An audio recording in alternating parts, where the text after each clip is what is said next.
อันพวกว่าเสมอกันปลาแมงโลดคืออีบูดปลาแมงโลดสะออนตายคือเก่าน่ะมึงว่าตายตอนหนึ่งมึงก็ตายตอนหน้าตายคือเก่ากูบ่เงินไผเป็นมึงยังว่าเลยถ้าว่ามันบ่เข้ากันล่ะปาเลยเฮ็ดจังได๋สู้ก็ต้องจากกันอยู่แล้วสู้สิจากกันไปเกิดใหม่รู้สิจากกันบ่ต้องมาเกิดนํหากันอีกบ่สู้เอาแนวใดจังซั่นนั่นแหล้วถ้ามันบ่เสมอกันล่ะปาโลดตาสินกับฮีโปนี่มันก็ปาบ่ได้มันมานํกันอยู่จังซั่นแล้วก็เขาเสมอกันพวกเสมอกันนั่นน่ะเรียกว่าศรัทธาเสมอกัน พระมหากัปปินะกับพระนางอนุชาก็ทำบุญสร้างร่วมกันมาเรื่อยๆแต่ผัวบริจาคหน่อยเมียว่าให้เห็นบ่ล่ะนี่เขาศรัทธาเสมอกันปัญญาเสมอกันจาคะและศีลเสมอกันบรรลุกับบรรลุไปน้ำกันพร้อมกันเลยเด้อยากว่าล่ะมันมีหลายครูอยู่ดิกับพระสุทินเห็นบ่จอมละมก ต้นฉบับในเดือนของนี่ละเรื่องของกามเรื่องของสังฆาทิเศษนั่นแหละพระสุทินเนี่ยกับเมียเรามีศรัทธาเสมอกันแต่ว่าเห็นจังใดเราพุ่งเข้ามาก็เลยไปเอากันนั่นแหละเป็นธรรมดาละในจังสันก็ไปเห็นว่ามันสิบ่เห็นว่ามันสิหามรรคผลนิพพานเลยล่ะแม่นบ่ล่ะหูจักบ่บูพระสุทินเป็นไผหูจักตาทินนั่นแหละจังสันแต่นี่เขาเจ้าก็เสมอกันบวชไปน้ำกันเลยเห็นบ่มาบวชกันยังมาบวชน้ำกันบรรลุกับบรรลุไปพร้อมกันส่วนพวกว่าเสมอกันนั่นน่ะถ้าพวกห่วงเมียกับปาโลดทั้งดีก็สู้ไปหยุ่งในกันเพื่อไปตายน้ำกันมาอีกกันเขาเอื่นคู่เว้นคู่กรรมหรือคู่เว้นสันถ้าเมียห่วงผัวสิกับปาโลดคือตะคอนกับปาโลดอีกนั่งพันธุรัตอืดหืดแต่มันก็เลยปาโลดแต่อันมาน้ำกันถ้ามาน้ำกันแล้วก็ตีคู่กันไปตัวสั้นแหละถ้าผู้ใดบ่เสมอกันปล่อยโลดตายจากกันคือเก่านี่ไหมมองมันมาสรุปไหมตายคือเก่ามึงสิตายโดยเห็นถูกหรือมึงสิตายโดยเห็นคำว่าสุขอันรวมกันในเรื่องความรักบอกเอาจักมึงยังได้จังสิพ่อได้แนวจังสิเนาะบ่ได้แม่นของพ่อง่ายๆเด้อธรรมะนะหรือว่ามีวาสนาบ่สังสมอีหลีบ่พ่อก็แล้วกันน่ะขนาดเกิดอยู่ในระหว่างทำกลางว่าไปหัวจูฝ่าอยู่โอ้ยมันเลวกว่าหมาลงไปอีกแล้วเทียบมันยังบ่ได้มันบ่ธรรมดาเด้อแนวมันนี่บางคนไว้เฮ็ดน้ำวัดน้ำบ้านนี่ขี้ดินเม็ดนึงกับหวงจังซี่ก็ยังมีเนาะแล้วกูอยากหากใส่ได้ภาษาของสั่นนั่นแหละมันบ่แม่นธรรมดาเลยสิเข้าใจในความจริงของชีวิตนี่มันบ่แม่นธรรมดาเรื่องว่าธรรมะคือความจริงของทุกชีวิตสรรพสัตว์สิ่งทั้งหลายทั้งปวงนี่เฮ็ดแบบนี้ได้แบบนี้เข้าใจบ่ล่ะเฮ็ดแบบนี้ได้แบบนี้เนี่ยแหละสรุปเป็นไปตามกรรมก็ดีทั้งสั้นฉันจะให้กระตายหน้ายศอ่อนเดี๋ยวกูว่าเห็นผู้ใดไปจีบกันนะนะสมชายมึงไปจีบแววนะพี่จะพาหนูไปนิพพานนะถ้าหนูรักกับพี่เอากับพี่แล้วพี่จะพาหนูไปนิพพานมึงว่าจะบอกนั่นบ้าสัตว์นี่จะไปหัวตะพานพี่ เผลอว่าได้เอากันโลดอีลีนั่นแล้วว่าแต่มีโอกาสเนาะอีลีเป็นว่าแววแต่เรามากบริหารคือทุกสั่นด้วยเผลอว่าได้นั่นแหละนี่ก็เอาความจริงมาเบาเดียวกันหรือแท็กซี่มึงจีบกันมึงวางสั่นอยู่บ่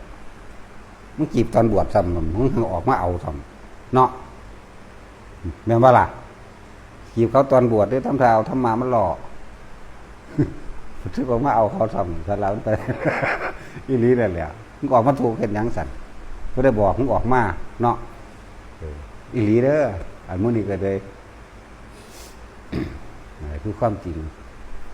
เป็นนักสั่นว่าผู้ใดกระสร้างถ้ามันบ่เสมอกันเฮ็ดจังใดกระสร้างพวกเจ้าสิจากกันเพราะว่าเห็นถูกหรือสิจากกัน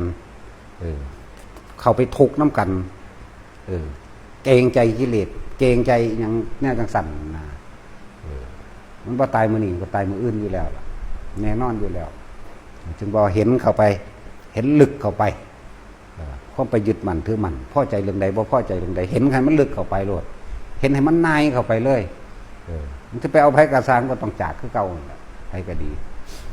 แต่ว่าให้เห็นส่วนที่เฮาเข้าไปยึดเห็นไหมถ้าบางคนสามารถทำลายวัดเผาวัดทำลายพระได้เพราะว่าเห็นแก่ตัณหาของเจ้าของเองมันก็ธรรมดาเด้ขนาดนั้นเด้จังว่าให้ทุกคนเห็นความจริงในชีวิตเจ้าของสักวันหนึ่งเขาก็ต้องเดินท่านก็ไปตายสู้สิตายเพราะว่าให้น้ำกันแล้วก็อยากขอไปเกิดน้ำกันใหม่หรือสู้สิตายเพราะว่าเห็นว่าราคะคือความยินดีพอใจในรูปรสกลิ่นเสียงระหว่างเพศมูนีบอกสิเห็นความจริงตัวนี้หรือไปปรารถนากันอยู่อีกนะและความสุขมันจึงบ่มีจริงในโลกดอกนี่แต่ความคิดเอาความติด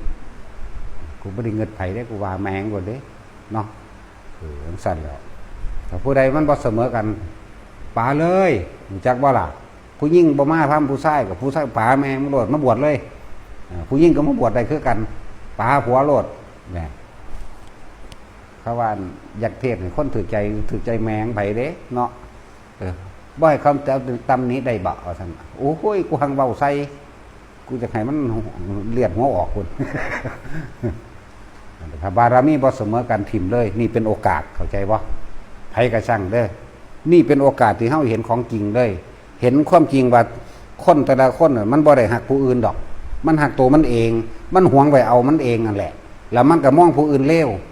แต่ว่ามันบ่มองความเลวของมันเองมันสิเสียสละอีหยังซ้ำใดแม่นบ่ล่ะ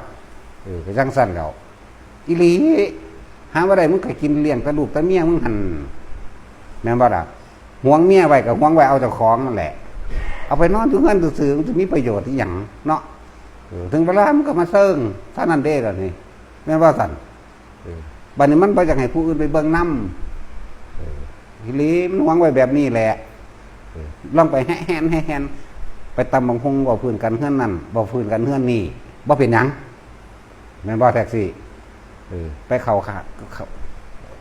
หรือว่าฮอดย่ำมันยังไปสนุกสนานน้ำการน้ำงานไปเต้นหมอลำไปโห่ร้องน้ำเขาบ่เป็นหยังเด้ธรรมวัดเป็นเนาะจังสี่ล่ะนี่แหละให้เห็นตัวนี้โลดมันจะไปเงิดหน้าวันนี้มาคิดเบิ่งดีๆเด้อถ้าว่าข่อยมักเจ้ามันมักแมงหมดใดเนาะมันก็เอาไว้สนองตัณหามันเองแหละฟังดีๆโลดผู้ใดก็ดีที่หวงไว้นั่นน่ะอยู่เฮียนซื่อๆนี่บ่มีประโยชน์หยังดอกเนาะไปกินตำบักหุ่งหรือว่าไปเล่นเฮือนนั่นไปเล่นเฮือนนี่เว้าพื้นกันแฮะแล้วนำเรื่องนั้นเรื่องนี้มาคุยกับเพิ่นแบบโอ้ยนังซั่นสิเจ้าแม่เจ้าคือฟาดปากแมงโลดนั่นเห็นดีเห็นงามนำกันบ่ถ้ามาจังสี่บ่เห็นเด้อีหลีบ่เห็นดอกแต่เขาจะมาเฮ็ดประโยชน์แนวหมู่นี้นั่นแหละบ่ว่าผู้หญิงบ่ว่าผู้ชายถ้าผู้หญิงบ่มานำป่าแมงเลยถ้าผู้ชายบ่มานำผู้หญิงมันศรัทธาบ่ได้เสมอกันป่าแม่มึงเลยป่าแม่มึงนั้นป่าอยู่แล้วล่ะวันบ่ได้เอาแม่แต่เอาลูกจังสั่นเลยหวังบ่เข้าท่าเนาะแต่พี่หน้าเบิ่งได้ไปหยังก็เลยบ่มีปัญญาปานนั้นบ่สมองหมาปัญญาหมาปานนั้นบ่ว่าปัญญาควายได้ควายมันมีประโยชน์อยู่นะอย่างสั้นให้มันเห็นเลยนี่แหละเป็นโอกาสดีจักว่าเป็นโอกาสดีจะไปเข้าข้างกิเลสแต่เขายังดีอยู่ดีอีหยังภาษาหากินตะสูนึงแต่สุขก็เกิดตายไปน้ำกันสุขก็ไปเกิดเป็นปลาเข็งน้ำกันเป็นปลาคอน้ำกันเป็นปูน้ำกันเป็นกุ้งน้ำกันเป็นหอยน้ำกันลองดูทุกสิ่งทุกอย่างสู้เห็ดร่วมกันไว้นี่ไหมสู้ไปเกิดเป็นคู่กันคือเก่าจักว่าล่ะเพราะว่าคำว่ามีกรรมเป็นเผ่าพันธุ์มีกรรมเป็นท่ายาทความสมรู้ลงคิดความเห็นดีเห็นงามน้ำกันในการขาในการเห็นยังก็แล้วแต่มันพลาดบ่ได้เด้ถ้าพลิกความเห็นใหม่ออกมาได้เนี่ยเป็นสัมมาทิฏฐิได้เนี่ยมาฟังธรรมแบบนี้ได้จังเข้าใจพลิกออกมาโลดจังสั่นตัวขนาดเขาเจ้าผู้หักกันไปน้ำกันตลอดพระนั่งพัทกาปิลานีกับมันพระมหากัสสปะนี่เอาเนี่ยเห็นดีเห็นงามน้ำกันตลอดได้นี่ผู้หนึ่งออกไปเบิ่งละไฮฝ่ายในไฮฝ่ายนั้น เลี้ยงมอนเลี้ยงไหมเห็นบ่